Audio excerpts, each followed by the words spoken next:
What I would like to invite us to consider is the importance of your story. The importance of story, but the importance particularly of your story. Several assumptions to begin with, and that is, you are not merely a compendium of hundreds and thousands, millions of stories. You are that, but you are more than that. The conviction that we bring is that you are a story, and that as a story, you were written by God. As a story, you are meant to reveal God. And as a story, you have the immense privilege of co-writing that story with God. Our stories are not finished. They are evolving and moving. But to take you into story, I'd like to take you into a lengthy story in the book of Genesis. If you have a Bible with you, we're not going to have it on the screen.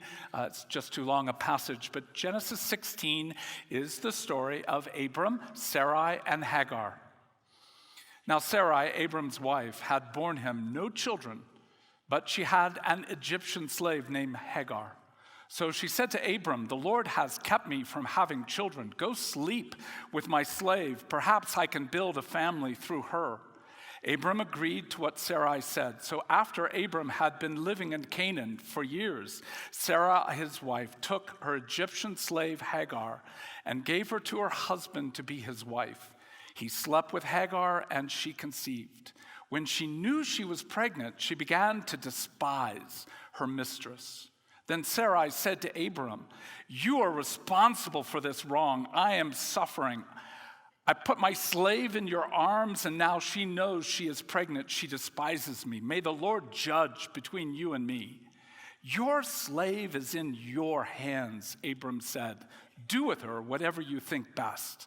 Then Sarai mistreated Hagar, so she fled from her. The angel of the Lord found Hagar near a spring in the desert.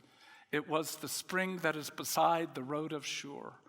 And he said, "Hagar, slave of Sarai, where have you come from, and where are you going?" Just to admit, this is an odd passage. It is meant to be odd because the characters, you have the patriarch Abram, who will be Abraham, Sarai, who will be Sarah, and they have been faithful of God to leave the Ur of Chaldees. Not knowing where they're going, not knowing why they're going, they simply have left to follow God. They are people of faith.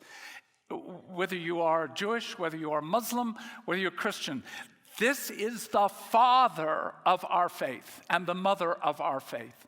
And what I want you to begin to consider is the nature of story, your story, the scriptures. This story is a broken story. If you know the context, in chapter 15, God has just promised Abram and Sarai that their offspring will be like the stars of the sky. You can't count them, God says to Abram.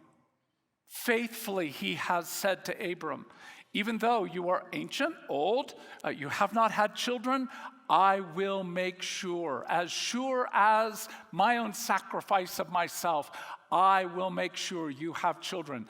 In verse 1, what you see is the drama changing to Sarai not being able to bear the waiting process and therefore choosing a means by which she can see the will of God come to be. And so she gives Hagar to be another wife. They conceive. She hates Sarai, and now we have conflict in the family. So 2 core assumptions. Your family is as broken as you are. And your family's brokenness, not just your current family, but your mother and father, and let me say it again, your mother and father of faith, patriarchs, the basis of our faith, indeed, our broken family. For any of us to presume this sentence, "I had a good mother and father," I had a good Christian mother and father. All I can add to that phrase is every single human being struggles with lust and anger. We know that from Matthew 7. Every single human being struggles with a desire to be fed, to be full, and that satisfaction often is a craving or a demand. And when we don't get it satisfied, there's something in us that will make ourselves or others pay. There's a lust and an anger.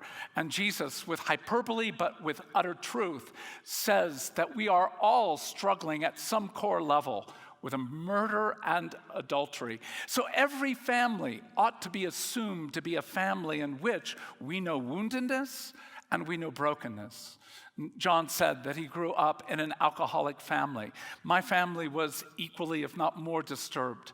Our stories may not be your stories. Indeed, if I were to hear your story, there may be massive goodness over so much of your relationship with your own mother and father, your own siblings, your own friends, your own neighbors. But again, the bottom line is every one of us has been broken and wounded in the context of a story. So the first point is that we all come into our world as broken people from broken families. And generally speaking, how God chooses to work is actually as odd as this. If the God of the universe has the power to show up when he desires, in the way that he wishes, the angel of the Lord meets her in the desert of Shur. You need to understand, she has fled what the Bible says is harm from Sarai.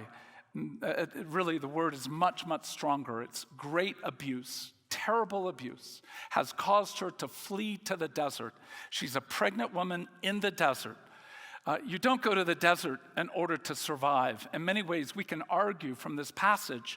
She's in the desert at one level, choosing to say, it is better to die, literally to commit suicide in the desert, than to live with this family. And God shows up. And what does God ask? Again, what demonstration of glory, power did you expect? He asks two very simple questions. Where are you from? Where are you going? What has brought you to be here? And what is it that you anticipate will be the trajectory of this path that you have chosen? In many ways, what we continue to hope in our time with you is that those two questions will be questions you will allow God to ask you. Where are you from?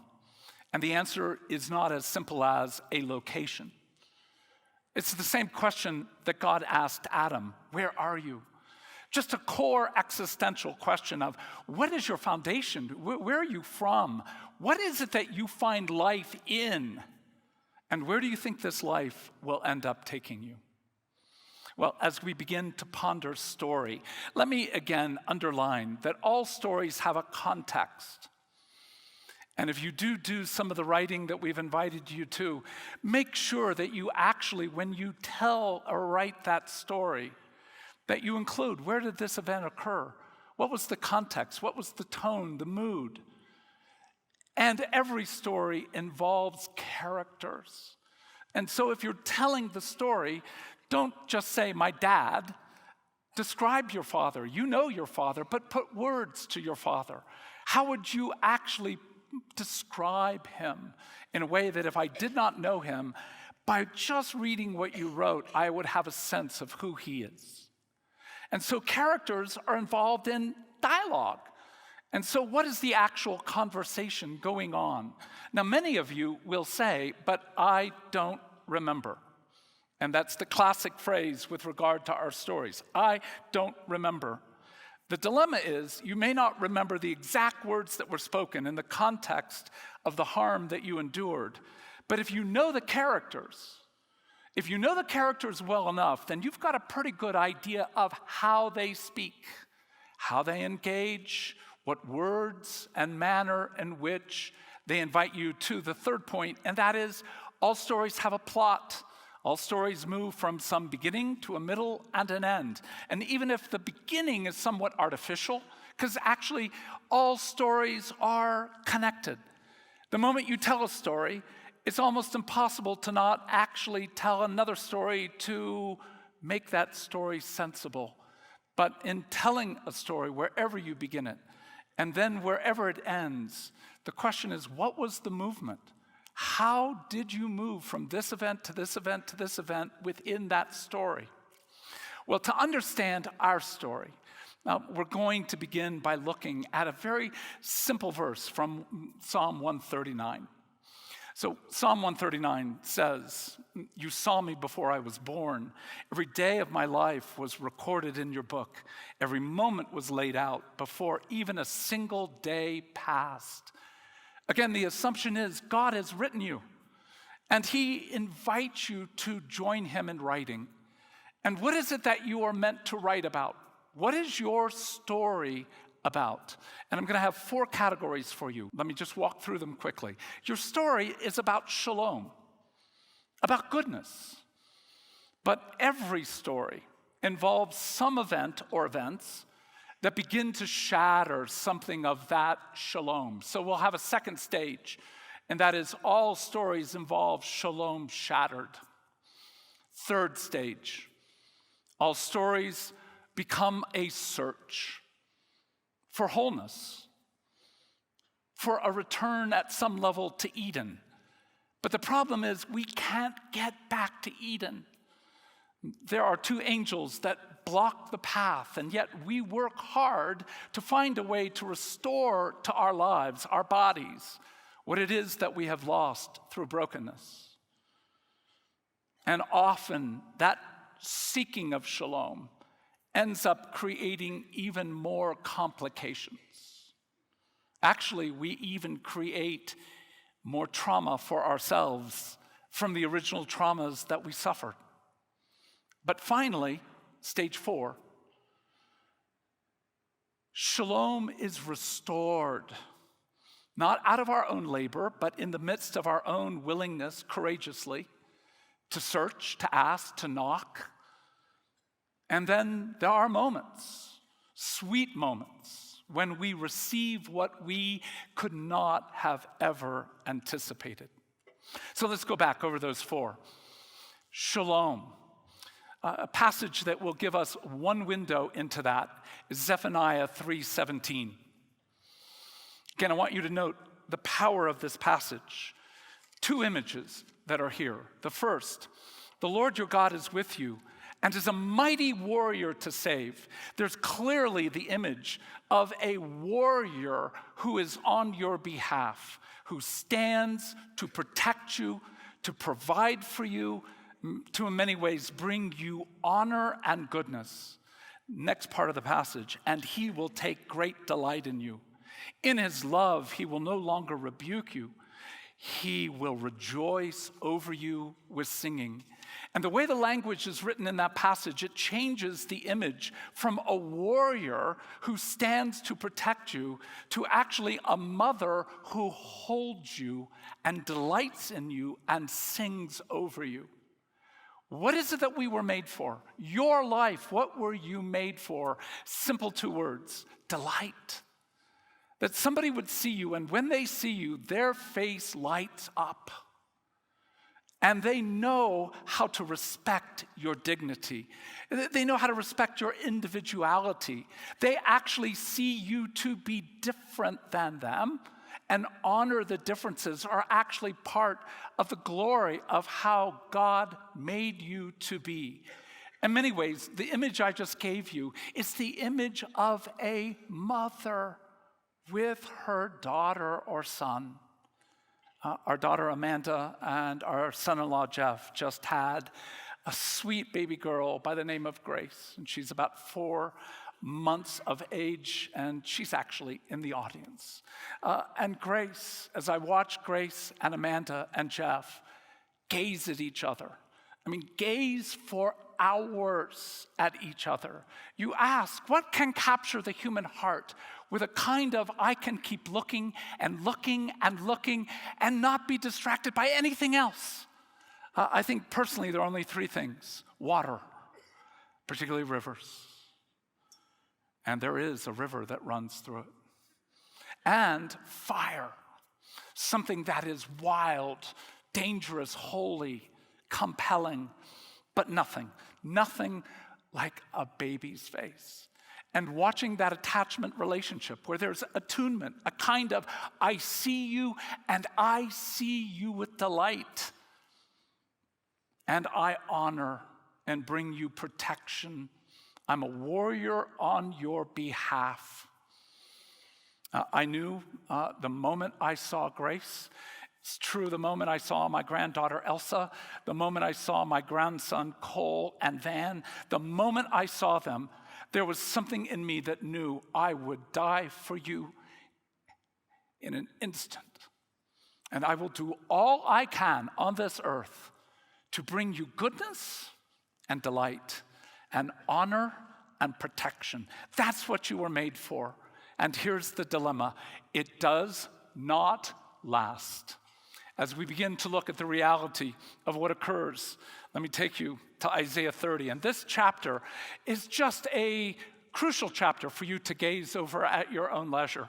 Many passages that I'll be looking at with you come out of Isaiah 30 that tells the story of how the people of God chose to make an alliance with Egypt, to return to Egypt, to slavery. They turned from goodness to harm. But in doing so, there was a consequence, and that is their lives began to shatter. Isaiah 30, verse 13. And this sin will become for you like a high wall, cracked and bulging, that collapses suddenly in an instant. And it will break into pieces like pottery, shattered so mercilessly that among its pieces not a fragment will be found for taking coals from a hearth or scooping out the cistern. The image of brokenness, the image of shattering, something outside and inside is actually shattered. When I think about my life and my home, the place or person of Sabbath, rest, shalom, was my grandmother. My grandmother was afflicted at about age 45 with rheumatoid arthritis. And as a result, literally her hands, her feet, her legs were gnarled under severe pain. But that woman had a way of seeing me in the morning, and when her face took me in, even though I knew, even as a young child, the level of suffering that she was in, there was something of just a life of goodness for me. A twinkle, literally the word twinkle in her eye when she saw me. And that was in contrast to the other portion of my world. I was an only child, and I had a mother who is still alive, but severely affected by Alzheimer's. My mom was a very loquacious, talkative, intense, unpredictable person. She could be in a public setting and be terrified and require me as a young boy of 6 or 7 to take her arm and lead her out of a setting or situation that she found overwhelming. Or we could be in another world in which she's literally dancing on tables, showing her legs and her body to men around her and the world around her.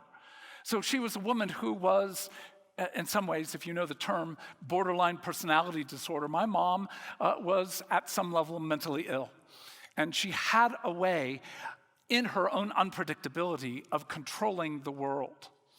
And my father, who was then my stepfather, was a man who, unlike my biological father was a drug dealer. He was unfaithful. He was an entrepreneur, but nothing in his being was trustworthy. My mother remarried a man who could not have been any more of a mere opposite of that man. Stable, secure, kind. But when I say the phrase, there's no exaggeration. Often I would go days, if not weeks, without my father saying a full sentence.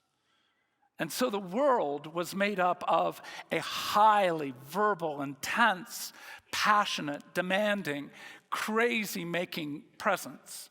And on the other side of the table, and this would be the realm in which I lived, on the other side of the table was a man who would eat his food slowly, never looking up, would simply eat a bite, put his fork down, eat another bite, and not speak a word. 2 words, 3 words, almost unheard of. A full sentence, radical. 2 or 3 sentences, a small paragraph. Again, only a few times in his life did he allow himself ever to narrate something of his own life and world. And I was the only child between the 2 of them. And my role, if you will, was to do the very thing I'm doing now. And that was to tell stories. When I went to school, I don't really require or remember ever being required to take tests. I'm sure I did. I'm sure I had to do papers, but it's not there. I barely passed through my whole educational process because my only goal in going to school was to get stories for the one time I needed them, which was between 6 o'clock and 6:40. And then I was on stage, and it was my monologue, and I had to entertain my mother and father. Even though my world was not a world of peace, I can tell you when I was about 13 years of age, I think I'd come to this moment in my life where I just thought, I am done. I am done with being my family's storyteller. And I made the decision on the way home, I wouldn't tell stories that night. I would do exactly what my dad had done, and that is look at his food, slowly eat, put the fork down, wait till the whole evening's over, and then depart. And that particular evening, I did just what he did. Looked down, and as my mom would ask, how was your day? Good. What happened? Nothing. Well, how was school? Fine. Look at me. As I began to feel her panic and her rage, something in me got very resolved to say, I will not keep playing the role you want me to play. And the more I was adamant, the more panic she got, to a point where she began to weep. And at that point, my father, I could see, moved slightly with that look toward me of, do something. You're the one who comforts her. You're the one who takes care of her. Do your job. And I simply refused to look at my father and let this drama play out. And what occurred was my mother eventually came to a point where we had spaghetti that evening. She was so overwhelmed and angry and in tears that she put her face into a plate of hot food. And at that point, I knew that what I was doing, that choice to not do what I was required to do, had a far greater consequence than what I could endure at that time. And I remember internally making something of this vow. Look, if this is what's required to make your world work, it's not that big of a deal. You're so-called on stage for 30, 40 minutes. You organize a few stories. You make your family happy. Just do what you do, and it will all be fine. What I'm asking you to consider is this. Every one of us probably knows at least one major event where something in our heart said, if this is what's required, I will do it. And those are moments where you know delight has been lost. Honor has been lost. And that leads us to the tragedy of the reality that as we begin to look at the world ahead, we have begun to search for shalom. Isaiah 30, verses 1 and 2. Woe to the obstinate children, declares the Lord, to those who carry out plans that are not mine, forming an alliance, not by my spirit, but heaping sin upon sin, who go down to Egypt without consulting me, who look for help to Pharaoh's protection, to Egypt's shade for refuge. But Pharaoh's protection will be your shame. Egypt's shade will bring you disgrace. And this is what the sovereign Lord says. Verse 15, the Holy One of Israel, in repentance and rest is your salvation. In quietness and trust is your strength.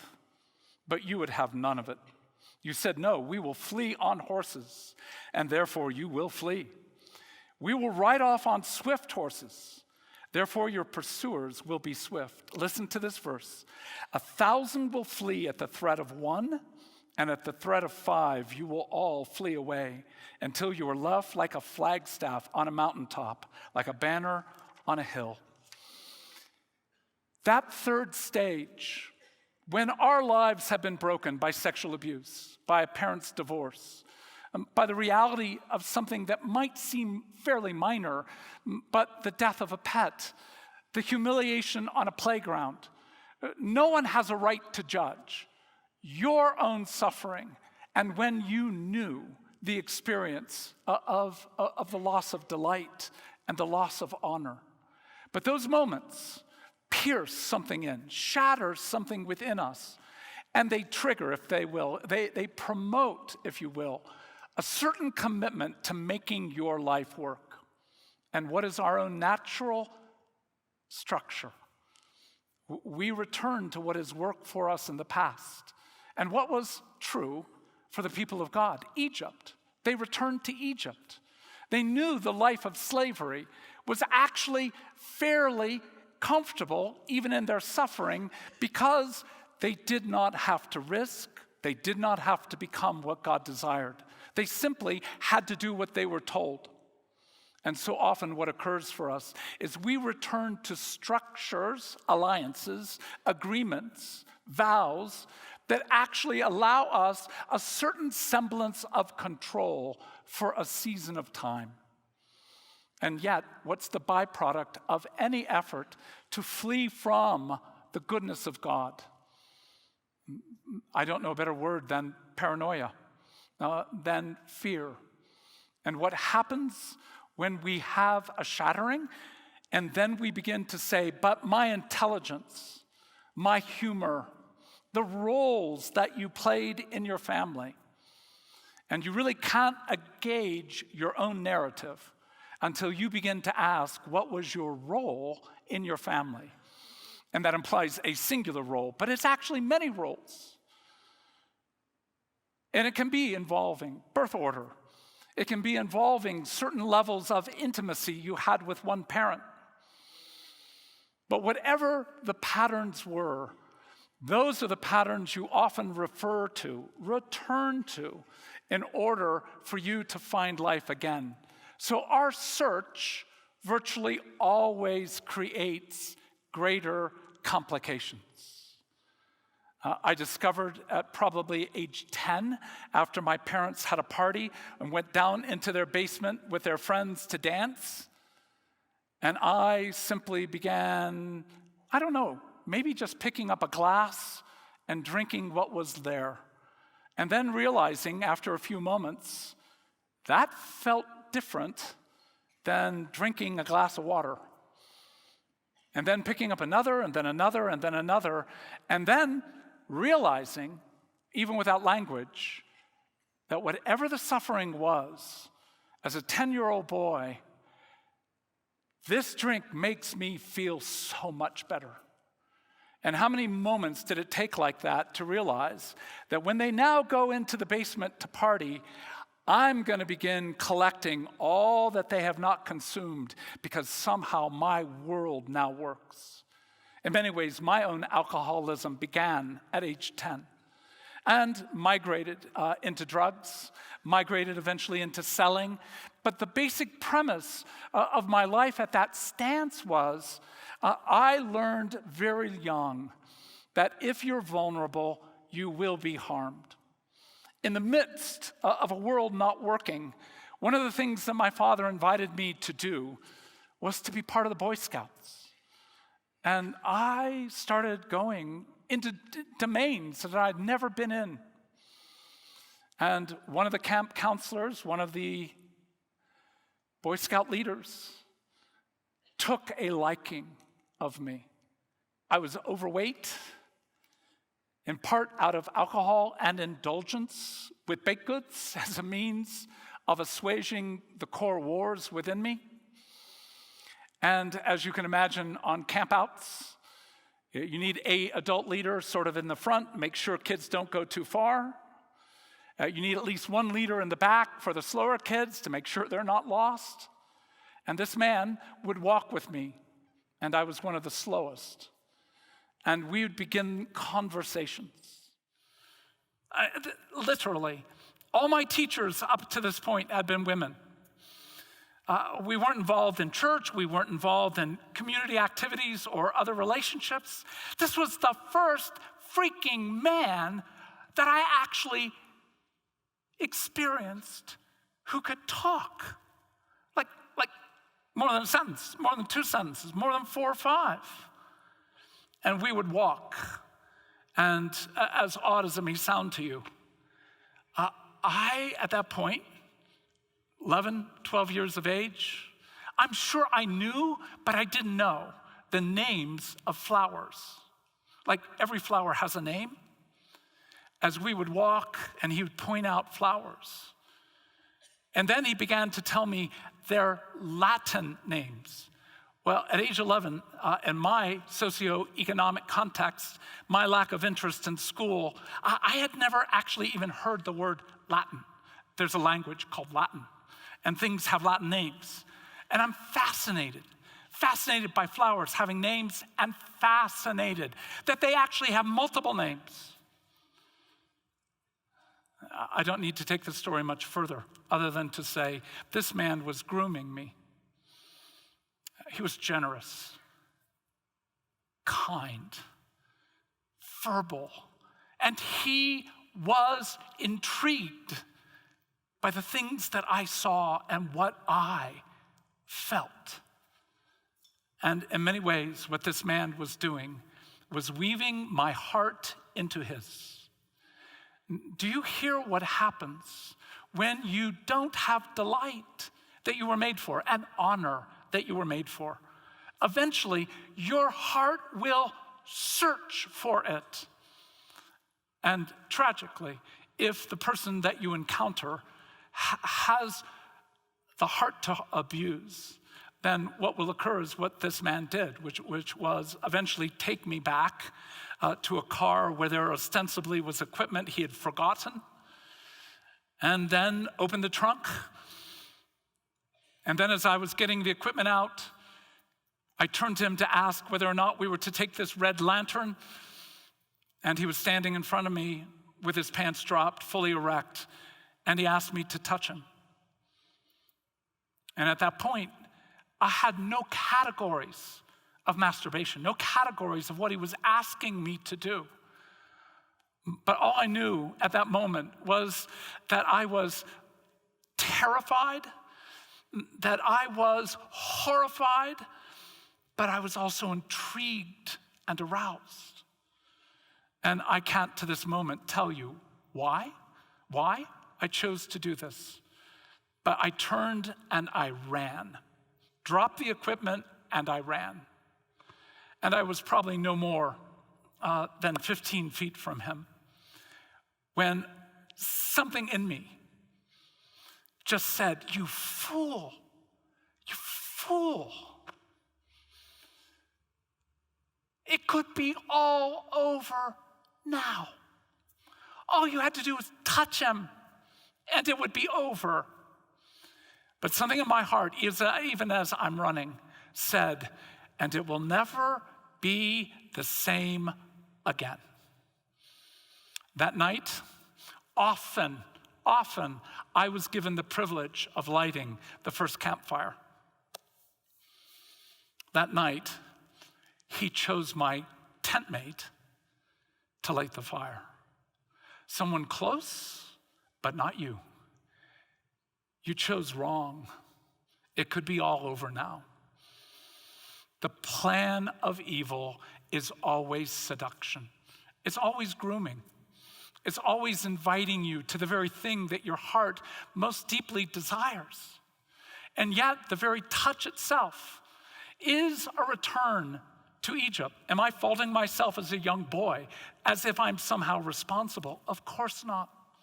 I was violated, it was sexual abuse, and it bears a shattering consequence in the human heart. With a family already in many ways in tatters, looking for some life somewhere, and then tasting that life and finding that life good until all of a sudden it becomes foul and ruinous. Then can you imagine what happens to the narrative?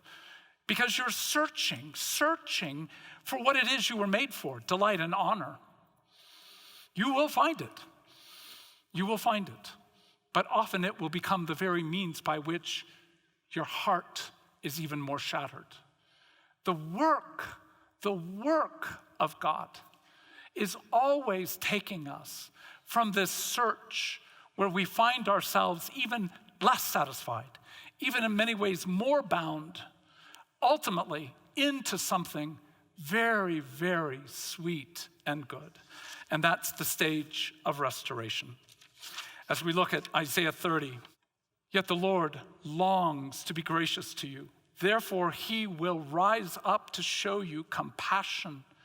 But the Lord is God, a God of justice, and blessed are all who wait for him. Here's the promise. God restores and will restore. Your story has moments of shalom, everyone here. And your story has shatterings that have brought you great harm. Our suspicion is that what you have done, like most of us, is you've attempted to find in idols, that is Egypt, that which will satisfy, but in fact has actually only made you that much more nauseous. And when indeed God shows up, there is a restoring presence. I mentioned that I was involved in illicit pharmaceutical sales. We began noticing in our world, we had about 20 campuses that we had significant control over. And we began noticing that a rival was sending bricks of marijuana. Ours were pretty much like a big brick, 2.2 pounds, kilo. These bricks were much smaller, much thinner, and they had a stamp on them. And through the grapevine, we found out that the Cleveland Mafia was actually beginning to provide another rival gang with drugs. And we heard that there was the prospect of a contract being put out on our lives.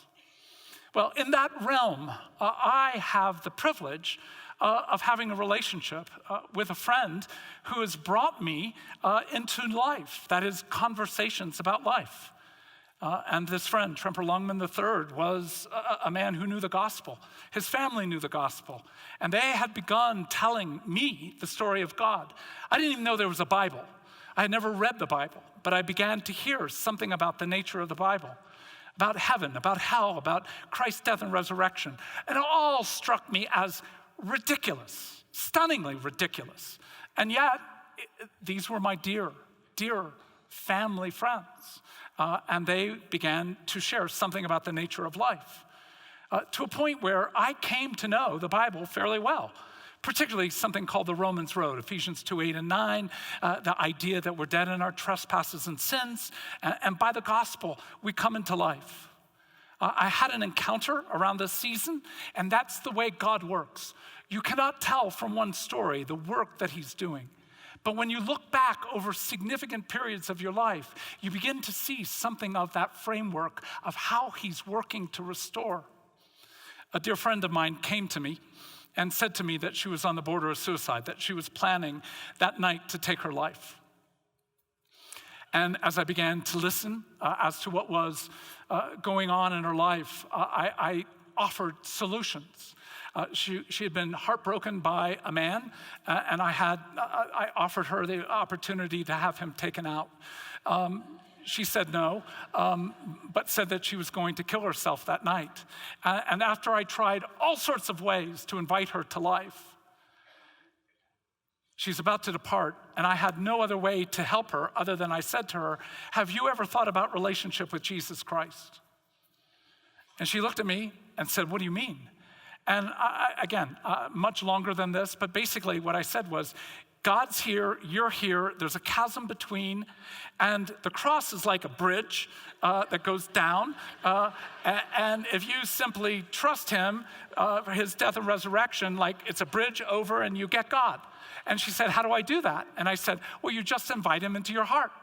And she said, how do I do that? And I said, well, I'll say words, you follow those words, and if you hold them to be true, you'll come into a new relationship with God. And she said, please lead me. So I led her in a prayer of salvation, and literally from her face of death, as she began, when she accepted Christ, I'm simply telling you, her face had light in it. But one of her first sentences after she finished was, she said, I had no idea that you are a Christian. And I said, I'm not.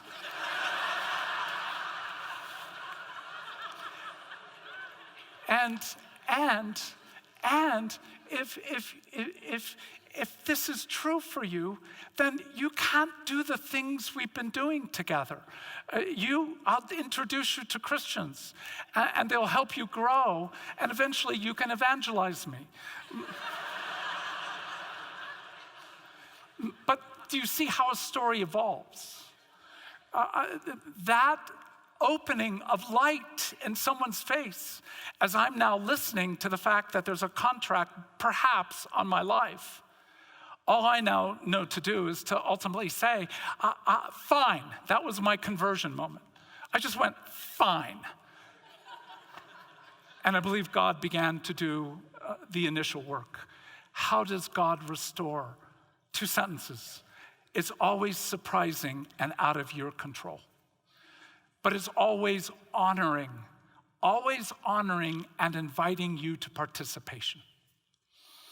And if we understand then the plan of God with regard to our stories, then what we can begin to do is then how do we begin to listen? We're inviting you to listen to your stories. We're inviting you to begin to pay attention to your story. I almost want to just beg of you to write before the evening is finished, a 600, 700-word story that allows you to get context, characters, some description, something of the dialogue, even if you don't fully remember, and something of the nature of how did that plot move from this point to this, to this, to this. How do we read our stories? How do we read one another's? First and foremost, do we really believe that everyone is a crime scene? Everyone. Every one of us have crimes that have been committed against us. There has been the failure of lust that in some form took away delight. And there is some experience in your life of another person's anger that brought you dishonor, the experience of being degraded, demeaned, diminished. And if you allow yourself to even take one story and to say it's a crime scene, and you don't walk into a crime scene, take a few photos and say, clearly somebody's been shot, probably the spouse shot her, him, and now it's resolved. You've watched too much CSI to simply know there is a long process of looking for sometimes very small clues to open the prospect of a window to how this harm came about. Will you actually, first and foremost, enter the crime scene? Second, will you enter the crime scene with your heart? Not distant, not detached, not kind of like, oh yeah, I remember I was abused too. Yeah, my parents divorced when I was 12.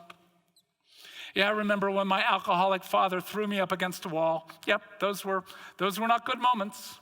Would you let your heart suffer?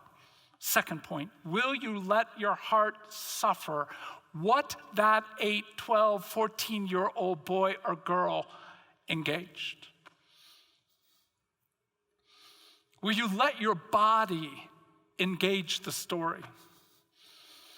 And we'll talk tomorrow about the nature of trauma.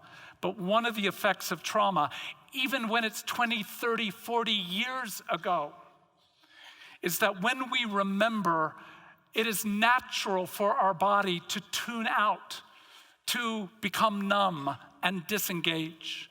And that's why it requires something of your own intentionality to actually say, I can't make myself feel, but I will bring my body. And if you have written, third, if you've written, start looking for what you did not say. Because often the gaps in a story are so revelatory. If you wrote the story, you'll be able to come back and note, where did I not tell this portion? And almost all stories of heartache and trauma, almost all involve some level of contradiction where we attempt to say, I don't want this story to be as heartbreaking as it is. We minimize, we mitigate, we look to somehow lessen the nature of the harm of what we have endured. Will you enter a crime scene? Will you enter with your body? Will you enter it to suffer death? Please let me have one last sentence. Many of us who know the resurrection choose to allow the resurrection to allow us to escape the suffering of death. And when we do that, we're literally misusing the cross and misusing the resurrection. We, of all people, are called to enter death and resurrection simultaneously. So when you spiritualize a story of suffering, when you try to minimize it by lessening the harm of what others did to you, especially if it's a parent, you may think you're being forgiving, you may think you're doing kindness, but more often than not, you're allowing yourself to escape the real wounding and the real brokenness. You are a story, and your story reveals God. Your story reveals something about the death of Jesus. And your story reveals something about the resurrection of Jesus. And your story reveals something about his ascension. Your suffering and your sin reveals something about Jesus. And your rescue and your joy reveals something about the resurrection. And the gifts and talents that you have been given tell something about the ascension of Christ. Do you hear? Your story is broken, but even more so, it is beautiful. And it means that you must bring your grief and your wonder, your grief and your wonder, to your own story with a heart that says, though I lived it, I was there, I need to study it, to be open to learning from it as much as I offer it to others. John, would you join me? Sure, absolutely. It's brilliant.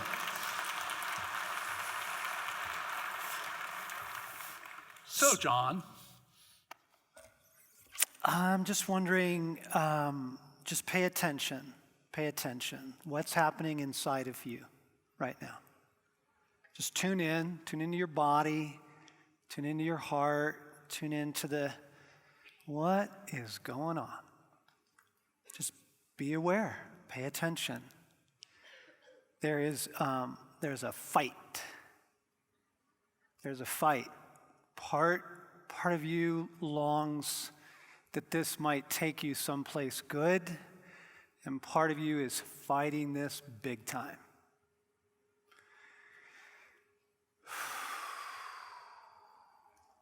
Sorrow may last for a night. The shout of joy comes in the morning. Like that idea of descent and resurrection, that idea of sorrow and then joy is huge through the scripture. And we want to bypass it. Don't we? I mean, I can just feel, I feel it in the room. Like there's this twin thing of, I would love for this to be true. I would love for this to take me places of redemption. And another part of you just going, just fighting it. Fighting it. So just pay attention. Just note that. Don't do anything with it. You don't have to kind of wrestle yourself to the mat and get your self to cooperate. Just pay attention to that. Pay attention.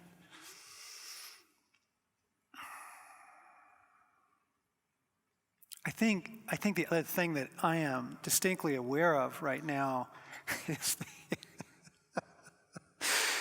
the massive incredulity in the room, the wholesale unbelief, which we hold so arrogantly. We hold it as a badge of honor. I will not be taken in. What are you fighting? What are you fighting? What's that about? That thing in you that just rises up and, so far and no further, right? Right. So far and no further. Like friends.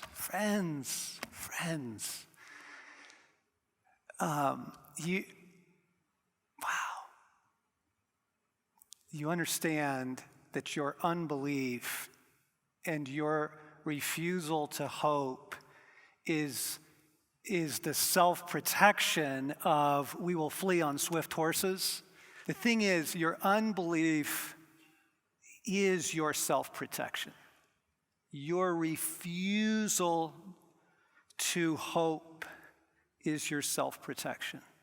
You just feel that inside of you? Like there's this twin thing going on. There's this part of you that's like, please, oh God, please let it be so. He rejoices over me with singing. He could be a mighty warrior on my behalf. Oh, please.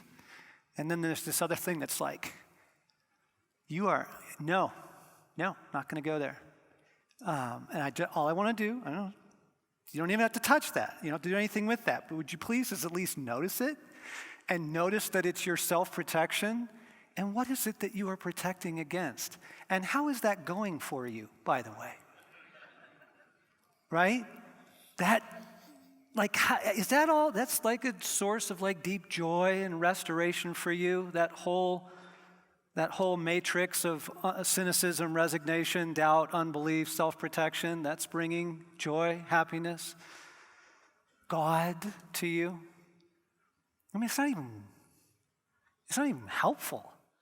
Well, it ends up creating the very trauma that the original trauma brought. So you end up traumatizing yourself and the wall collapses. And the image in that passage in Isaiah 30 is, the wall's not just collapsing out there, it's collapsing on you. So the scattering, the brokenness. Oh man. Yeah. Yeah, exactly. So, the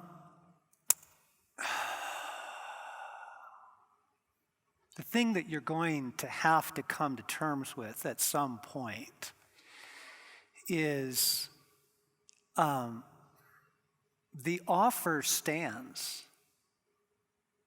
The offer stands. Jesus is the same yesterday, today, and forever. He's still the same playful, scandalous. Okay, this is the guy that shows up to the party, okay? And they've already drank everything. They've already cleared out the cupboards, okay? And he kicks 180 gallons of the finest Cabernet into the party. All right? This is that guy, okay? He's still the same. He's still the same, playful, scandalous, very disruptive, immensely kind and loving. What will you do with the offer? At some point, you really have to wrestle with the offer. The offer is restoration. The offer is Isaiah 61. The offer is he can enter that story with you He can enter your story with you, and he actually can heal, restore your soul.